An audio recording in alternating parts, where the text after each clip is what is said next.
ไปที่กองประชุมปรึกษาหารือกับบรรดาภาคส่วนที่เกี่ยวข้องเกี่ยวกับบุริมสิทธิ์การปรับตัวระดับชาติความคืบหน้าการจัดตั้งปฏิบัติโครงการและโอกาสในการขยายการช่วยเหลือซึ่งจัดขึ้นในวันที่24มีนาคม2025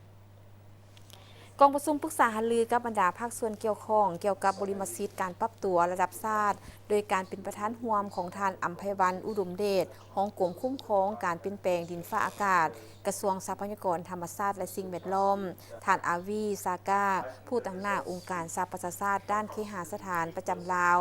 ท่านจักติกส์มูซาผู้ตั้งหน้าจากกองทุนการปรับตัวทั้งเป็นหัวหน้าทีมโดยมีผู้ต่างหน้าจากแขนงการขั้นศูนย์กลางและท้องถิ่นพร้อมด้วยต่างหน้าจากองค์การจัดตั้งสากลและคู่ร่วมพัฒนาท่านอัมไพวันอุดมเดชกล่าวว่าการเปลี่ยนแปลงดินฟ้าอากาศเป็นปัญหาใหญ่หนึ่งที่ท้าทายและส่งผลกระทบอันหนักหน่วงต่อทุกโครงเขตเวียกงานเป็นต้นการพัฒนาเศรษฐกิจสังคมสิ่งแวดล้อมชีวิตและการเป็นอยู่ของประชาชนสาธารณรัฐประชาธิปไตยประชาชนลาวได้เห็นความสำคัญและเอาใจใส่ดำเนินการแก้ไขปัญหาดังกล่าวอย่างจริงจังอยู่ภายในประเทศและร่วมกับประชาคมโลกอย่างตั้งหน้าตลอดมาภายใต้กรอบการร่วมมือของสนธิสัญญาบนพื้นฐานความรับผิดชอบที่แตกต่างกันตามความสามารถตัวจริงรัฐบาลได้วางคาดหมายสู่สนเพื่อลดพรการปล่อยธาตุอายเฮือนแก้วให้ได้60ส่วนห้อยในปี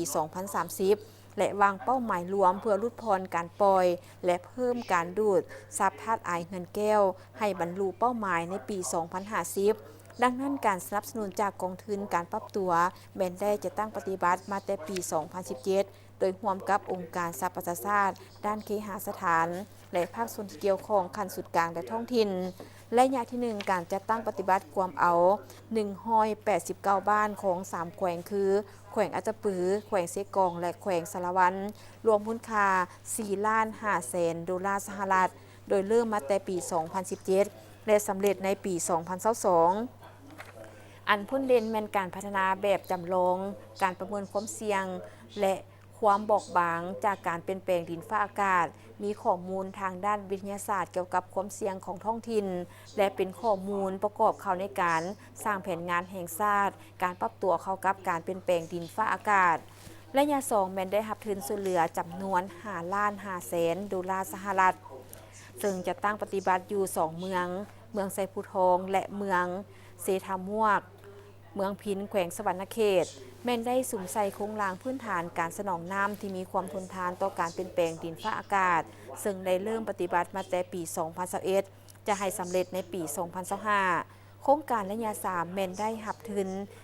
$7,500,000 กว่าดอลลาร์สหรัฐโดยจะตั้งปฏิบัติอยู่6แขวงเป้าหมายคือแขวงบ่อแก้วเวียงจันทน์บุรีคำไซ